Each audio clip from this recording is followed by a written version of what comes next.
And tonight, we're also learning more about this NC State student charged in these shootings. He's an anthropology major from High Point and was involved in theater in high school. WRAL's Sean Gallagher spoke to some people who knew Graney. Sean, how is the neighborhood he lived in taking this news?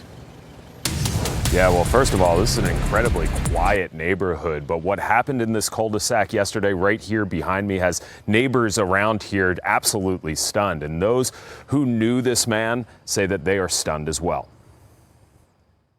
Flashbangs, heavily armed officers, and an arrest. Yeah, it was crazy. I came home and all the cops were blocked off. It felt more like a movie scene for people in this neighborhood. A movie is where some people thought they'd see Andrew Graney when he was younger, like WRAL's Kat Campbell. I was shocked to hear this news. I always thought I would see his name if he was going to be famous on Broadway, not in a mugshot. She remembers a young Graney performing in plays with the older kids, but the kid she knew isn't what we're seeing today. I didn't recognize him at all from the mugshot. He was completely different looking when I knew him. I'm trying so hard to do my homework. Recent videos online show him in a much different light. So I'm making a TikTok instead, and I hope that conveys my disprosity. So he was very outgoing.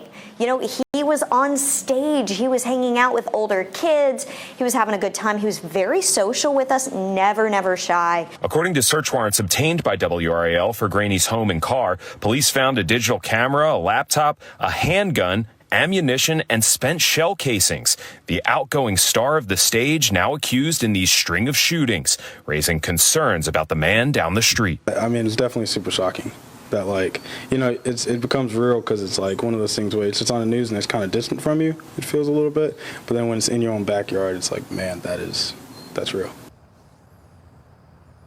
And earlier today, I actually talked with the landlord of this house. He tells me that Graney and 3 others actually lived in this house, all of them NC State students. Graney has been here since August, and he says he's never had an issue with him. Sean Gallagher, WRAL News in Raleigh.